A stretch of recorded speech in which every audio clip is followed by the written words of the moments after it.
Si je vous dis Maximus Decimus Meridius, vous pensez à quoi?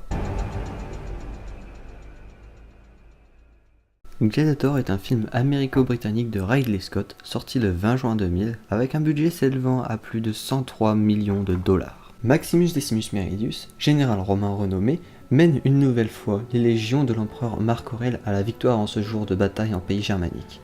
L'empereur, sentant sa fin proche, annonce le soir même en privé à Maximus qu'il souhaite lui laisser le pouvoir à sa mort, pour qu'il puisse le transmettre au Sénat et que Rome devienne à nouveau une république. Invaincu à ce jour, le général Maximus s'est mérité la confiance et l'admiration de l'armée romaine. Il a su également s'attirer les faveurs de l'empereur Marcus Aurelius. Malgré le fait qu'il n'a jamais mis les pieds à Rome, Maximus appuie les convictions et les visées de son empereur. Il vient d'ailleurs de remporter une écrasante victoire en son nom contre les barbares germaniques qui menaçaient la frontière européenne.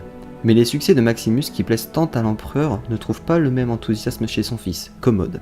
Ce dernier a la ferme intention de devenir le prochain empereur, mais son père vient de décaler que ce sera Maximus qui prendra sa place. Marcus souhaite également qu'il y ait un partage des forces plus équitable entre l'empereur et le Sénat pour que les Romains soient davantage impliqués dans les décisions prises par leur pays.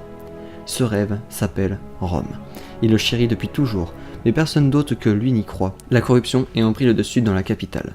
Lorsque l'empereur meurt subitement, Commode entreprend de mener à terme ses propres visées, puisqu'il dénigre celles de son père. Il ordonne l'arrestation et l'exécution de Maximus pour avoir trahi son empereur, mais par chance, Maximus échappe à la mort.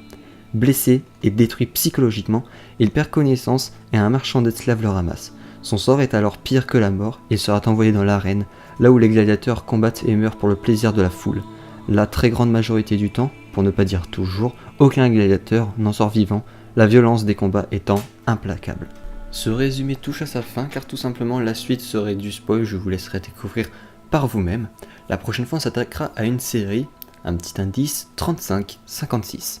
À vous de trouver et on se retrouve la semaine prochaine. Ciao les cinéphiles.